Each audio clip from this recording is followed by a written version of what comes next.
Hello and welcome to 9-Inch Charge, a Warhammer Age of Sigmar and Warhammer the Old World discussion channel. Today we're going to look at 3 new command abilities for Age of Sigmar 3 that you can use in your opponent's turn. Let's see what they do in turn, and then afterwards let's have a catch up about what this means playing games in the new edition. First up we have Redeploy. As the enemy draw close, battle-hardened warriors adjust their position to leave their foe at a disadvantage.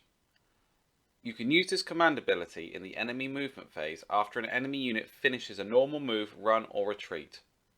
The unit that receives the command must be within 9 inches of that enemy unit and more than 3 inches from enemy units. You can make a d6 inch move with the unit that receives the command, but you must finish the move more than 3 inches from all enemy units and cannot shoot later in the turn. Firstly, I think it's important to point out that this command ability is used at the end of the movement phase, not in the charge phase, so you cannot wait for your opponent to declare a charge before you use this and then potentially move d6 out of range of that charge. But it could be really good at interrupting and scuppering what your opponent is trying to do in the movement phase. For example, if your opponent has moved in for a charge that they think is quite feasible, all of a sudden you may be a potential 6 inches further back to charge. This may mean that if your opponent is only going to get within, say, 7 or 8 inches of the unit they wish to charge, they might actually hang back and try and stay outside of 9 and try to make that all too difficult 9-inch charge. This also may have some utility for blocking charges rather than retreating away from charges. For example, if you had a small unit like 3 Aether Wings next to a unit that you know your unit was going to want to charge, and you had the ability to move them 6 inches in the way, you may be able to block a charge from the unit that's hovering on the objective or that you don't wish them to charge. This is a big gamble because obviously you could always roll a 1, but if you're really in a bind and you pull this off, it has the potential to be game changing. If you use this command ability, you cannot shoot later in the turn, and what that is alluding to is the next command ability on our list, Unleash Hell. These warriors have prepared their missile weapons so they can unleash a devastating volley at the last possible moment. You can use this command ability after an enemy unit finishes a charge move. The unit that receives the command must be within 9 inches of that enemy unit and more than 3 inches from all other enemy units. The unit that receives this command can shoot in that phase, but when it does so, you must subtract 1 from hit rolls for its attacks, and it can only target the unit that made the charge move. This is really going to make people think twice about the payoff for charging large shooting units, for example 20 Iron Drakes. I've been playing with a rule similar to this for some time in my living cities with the Sisters of the Watch, because they're able to shoot a unit that finishes a charge within 3 of them once per turn, and I can tell you that this can be pretty devastating to a charging unit. Handgunners have a similar ability, and unless there is a drastic change to their war scroll, what this will mean is that these 2 units will now be able to shoot twice at a charging unit, once with the ability on their war scroll, and again with this command ability. If this doesn't change, surely they are going to become the battle line units of choice for Cities of Sigmar. Another really interesting part for this command ability is that you get to use it if you are within 9 inches of the enemy that has finished its charge. So they don't actually have to charge a unit that is shooting, so you could have a unit that shoots led behind one of your units, and then that lays down covering or protective fire for the unit that is receiving the charge. That's really definitely something to consider for scenarios like Knife to the Heart, where it's really key that you keep one objective.